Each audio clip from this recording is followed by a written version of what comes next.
영광의 박수 올려드리겠습니다. 감사합니다. 오늘 오후 시간에는 예수님의 7가지 표적 네 번째 시간으로 오병이어의 기적에 대해서 함께 말씀을 나누고 기도하려고 합니다. 여러분, 시대적인 표적에 대해서 오전에 말씀 나눴습니다. 여러분 어떻게 마음에 좀 도전이 되시고 기도해야 되겠다라고 생각하셨는지 모르겠어요. 네, 어떤 문제들이 있었죠?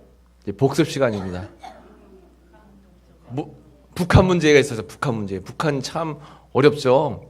네, 한때는 금방이라도 막 통일될 것 같았는데 참 어렵습니다. 그래서 그 뉴스에 보니까 북한에서 북한 방송 막 너무 막 그 잡음을 자꾸 이렇게 대남 방송을 해가지고 그 강화도더라고요. 제 고향 강화도에 사시는 분들이 그냥 국회에 와가지고 막 울면서 제발 살려달라고 막 하는 그런 장면들이 뉴스에 나오더라고요. 이 북한하고의 문제가 잘 해결되면 좋겠습니다. 그리고 또 무슨 문제가 있어요? 이단 문제가 있죠. 이단 문제. 이단은 참 심각합니다. 우리 주변에도 이단에 빠져가지고 우리 자식들이 잘못된 길로 가서 눈물 흘리며 애통하며 기도하는 그 부모들이 얼마나 많은지 몰라요. 그런 분들이 많이 계십니다. 이단에 한번 빠지면 그 미혹의 영 때문에 뭐 분별력이 흐려지는 거예요. 뭐가 맞는지 뭐가 틀린지 뭐 알지를 못합니다. 굉장히 참 심각한 문제가 아닐 수 없어요. 또 뭐가 있죠? 동성애 문제입니다. 차별금지법 이게 통과되면 굉장히 사회적으로 큰 문제가 된다라고 말씀드렸죠. 그래서 이게 성소수자의 권리, 성소수자의 그러한 여러 가지 평등에 관련된 좋은 법안 같지만 겉으로는 좋게 포장되는데 뒤로 들어가 보면 그게 기독교 말살 정책입니다. 그게 교회를 없애려고 하는 거예요. 굉장히 어려운 거죠. 그것을 우리가 위해서 기도해야 되는 것입니다. 또 마지막 뭐라고 했어요? 이슬람이에요. 이슬람이 한번 들어오면 할랄이라고 하는 그러한 이제 공장 들어오고 또 이슬람 물론 뭐 이슬람을 믿는 분들이 다 나쁘다라고 하는 것은 아닙니다. 이슬람은 파가 두 파로 나눠져요. 그래서 순위파와 시아파가 나눠지는데 이렇게 폭탄 테러하고 자살 테러하는 사람들은 굉장히 급진적인 이슬람인데 이 동남아에 있는 인도네시아라든가 그런 나라들, 말레이시아 이런 나라들은 온건파 이슬람이에요. 또 그런데 가보면 굉장히 또 사람들이 친절합니다. 그런데 이슬람 교도들은 뭐가 이제 문제가 되냐면 그 이슬람 경전에 보면 거기에는 절대 기독교하고 타협하지 말고 또 절대 배교, 종교를 바꾸지 말라라고 하는 그런 코란의 법전이 있어요. 그런 것들을 보면서 절대로 그들이 이렇게 예수님을 믿게끔 변화된다라고 하는 것은 정말 쉬운 일이 아닙니다. 그런데 그 사람들은 일부러 애써 전도하지 않으려고 해요. 전도하지도 않습니다. 그런데 왜 이렇게 이슬람 믿는 사람들이 많아질까요? 그렇죠. 자녀를 10명 이상씩 낳습니다. 보통 한 가정이 10명 이상씩 낳고 자녀를 낳는데 그 자녀들이 무조건 다 태어나자마자 이슬람교고 애가 커가면서 나는 기독교 믿을게요 하면 그 자녀를 부모가 죽여도 돼요. 이게 법으로 돼 있어요. 그 사람 법. 그래서 자녀를 죽였어요. 왜 죽였냐? 내 자녀가 이슬람교에서 벗어나서 기독교를 믿으려고 해서 내가 죽였다 하면 아무 문제가 되지 않습니다. 그러니까 아이들은 선택의 여지 없이 그냥 이슬람교를 맹신하는 거예요. 그런 사람들이 이제 한 가정에서 10명씩 아이들이 막 나오니까 기하급수적으로 막 퍼져나가는 겁니다. 그런데 우리나라를 비롯해서 출산율이 너무 지금 막 떨어지고 있잖아요. 특별히 우리 기독교 예수 믿는 사람들도 열심히 결혼해가지고 자녀를 많이 생산해야 되는데 그렇지 않은 게 조금 문제입니다. 그런 측면에서 저희는 잘했죠? 세 자녀 낳았으니까. 네, 그래요. 잘한 것 같아요. 좀 더 날 걸 그랬나요? 요즘 너무 자녀들을 안 낳아서 문제예요. 우리나라 출산율이 결혼하면 둘이 결혼했으니까 최소한 둘은 낳아야지 본전치기잖아요. 근데 둘이 결혼해가지고 하나도 안 낳고 0점 몇이에요. 출산율이. 그러니까 뭐 굉장히 어렵죠. 우리 교회들도 마찬가지입니다.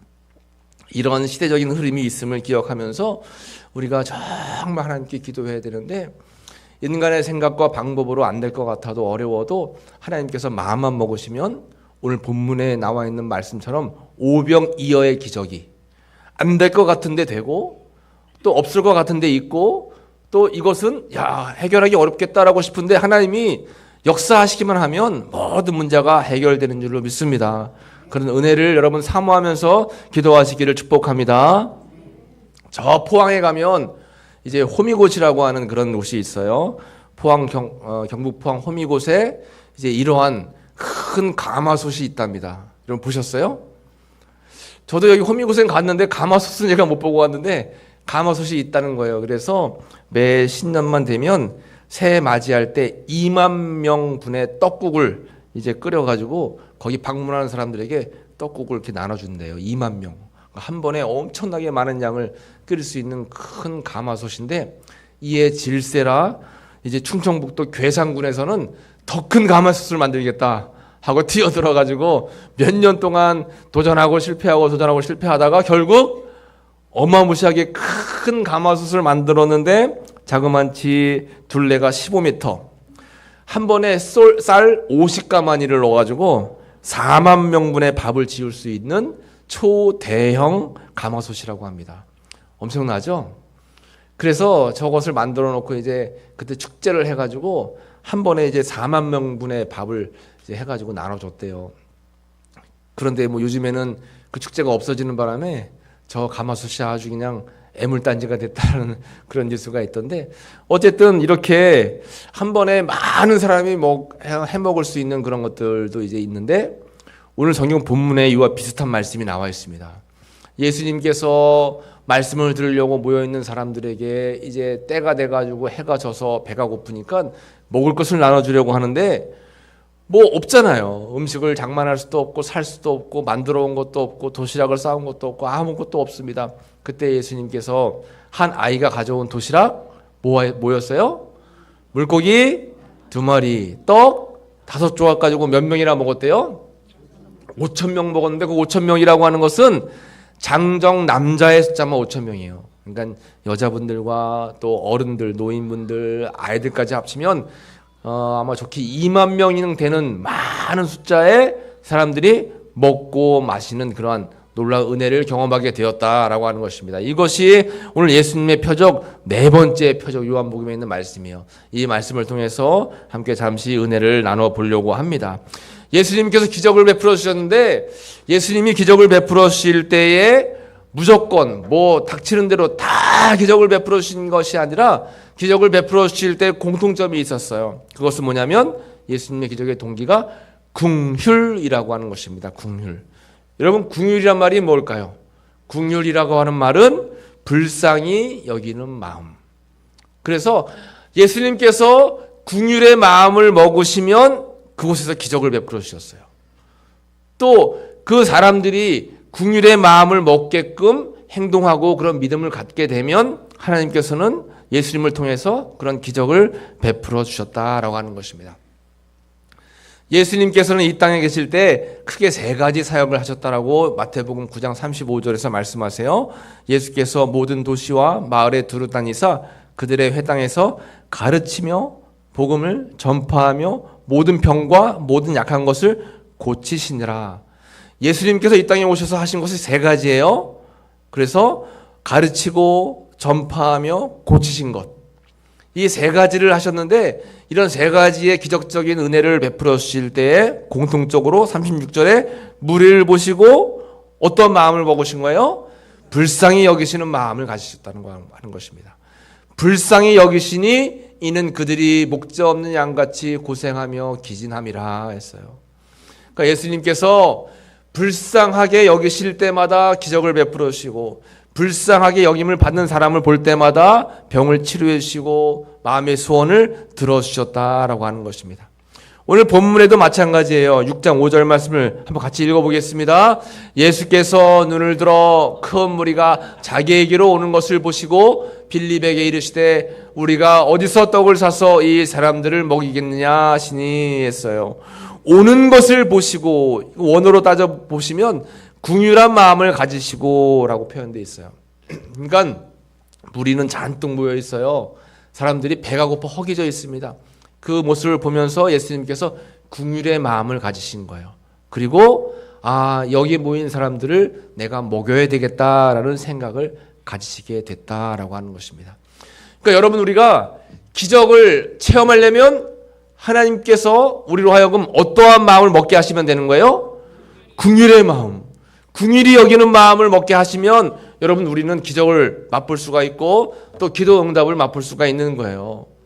병들었던 왕 가운데 히스기야 왕이 있어요. 히스기야 왕은 당대에 하나님께서 이제 축복해 주시고 택해 주신 굉장히 위대한 왕이었는데 그만 죽을 병에 걸렸다고 했습니다. 그래서 히스기야가 어떻게 했대요? 성전에 올라가서 무릎을 꿇고 벽을 향해서 기도하는 거예요. 하나님, 내가 병들어 죽게 됐습니다. 나를 긍휼히 여겨주세요. 그런 말씀이 이사야서 38장 2절과 3절 말씀에 나와 있어요. 주의 목전에서 선하게 행한 것을 주여 기억하옵소서 하고 히스기야가 어떻게 했대요? 심히 통곡하니 했어요. 통곡했다라고 하는 것은 간절한 마음으로 주님 앞에 울부짖으면서 기도했다라고 하는 것입니다. 이래서 하나님께서는 이 이사야의 기도를 들으셨는데 긍휼의 마음을 먹으시고 이사야로 하여금 어떻게 했대요? 몇 년 동안? 15년 동안을 더 살 수 있는 은혜와 복을 베풀어 주셨다라고 하는 것입니다. 그래서 하나님께서는 우리로 하여금 긍휼의 마음을 갖기를 원하신다라고 하는 거예요. 저는 이제 내일 아침에 공주를 떠나서 제가 12시 반 비행기를 타면 8시간을 이제 인도로 가게 되는 거예요. 처음에 인도를 가야 될 때 고민을 많이 했습니다. 가야 되나 말아야 되나 기도를 하는데 하나님께서 그 인도 사람들을 보고 또 직접 그 사람들의 삶을 체험하면서 마음 가운데 더욱더 그들을 향한 간절한 마음을 갖기를 원하셨어요. 인도에서 지금 사역하고 있는 차명철 선교사님 사역하시는 곳에 제가 이제 가게 되는데, 이기 선교사님은 신학대학을 졸업하자마자 인도로 단기 선교를 갔는데 인도에 있는 아이들의 눈빛을 보는데 그 눈빛 속에서 긍휼의 마음을 얻게 되었대요. 나는 이곳에서 사역을 해야 되겠다 생각을 하고 이제 인도에 가가지고 지금 벌써 25년 넘게 이제 인도 있는 사람들을 섬기면서 선교 활동을 하고 있는데 아직도 그 사람들, 인도 사람들을 보면 마음에 긍휼함이 있다라고 하는 겁니다. 그래서 저도 이제 인도에 가서 이제 사역하는 모습 함께 보면서 그들과 함께 기도하고 또 하나님께서 하시는 역사가 무엇일까를 함께 느껴보고 오려고 하거든요. 여러분 기도 많이 해주시기를 부탁드리겠습니다. 네, 8시간 갔다 8시간 오는데 8시간 가서 또 국내선 비행기를 갈아타고 2시간을 또 이동하는 거예요. 그러니까 가는 데만 10시간 걸린다고 하더라고요. 여러분 이게 가는 것이 하나님께서 순간순간마다 또 느끼게 하시고 또 체험케 하시고 생각케 하시는 그러한 은혜들이 있어지게 될 줄로 믿습니다. 여러분 위해서 기도해 주시길 부탁드리겠습니다. 예수님께서는 오늘 본문의 말씀에서 이제 이러한 오병이어의 기적을 베풀어 주시는데 그냥 단순히 그곳에 있는 사람들에게 예수님은 마음만 먹으시면 그냥 말씀으로도 기적을 일으킬 수 있는 분이잖아요. 그런데 예수님은 제자들에게 믿음을 키워주시기 위해서 단순히 말씀으로만 기적을 일으키시는 것이 아니라 제자들을 훈련하는 기회로 삼으신다라고 하는 것입니다. 먼저는 빌립에게 6장 5절에 빌립에게 이르시되 우리가 어디서 떡을 사서 이 사람들을 먹이겠느냐 하시니 하면서 빌립을 훈련시키는 거예요. 먼저. 근데 빌립이 이렇게 예수님께서 말씀하셨을 때 뭐라고 대답하는 거 하면 이렇게 말씀하시면 친히 어떻게 하실지를 아시고 빌립을 시험하고자 하심이라 했어요. 빌립이 대답하기를 사람으로 조금씩 받게 할지라도 200데나리온의 떡이 부족하리이다. 빌립의 말은 잘못된 말이 아니라 맞는 말이었습니다. 사람들이 너무나 많이 모여 있었기 때문에 아무리 음식을 많이 준비해도 턱없이 부족한 것이 현실이었어요. 그런데 예수님이 원하시는 대답은 그게 아니라 현실을 뛰어넘는 또 현실의 문제를 뛰어넘는 그런 하나님의 뜻을 담고 있는 것이 바로 오늘 예수님께서 본문에서 제자들에게 알려주시고자 하는 그런 마음이었다라고 하는 것입니다. 빌립은 이렇게 여러 가지 턱없이 부족합니다라고 대답을 했지만 예수님은 그 대답을 원하는 것이 아니었어요. 그런가 하면 또 거기 있는 6장 9절 말씀에서 예수님께서 또 말씀하시는데 6장 9절 말씀을 같이 한번 읽어보겠습니다. 시작. 여기 한 아이가 있어 보리떡 5개와 물고기 2마리를 가지고 있나이다. 그러나 그것이 이 많은 사람에게 얼마나 되겠사옵나이까. 아멘. 이것은 안드레에 대한 신앙 고백이에요.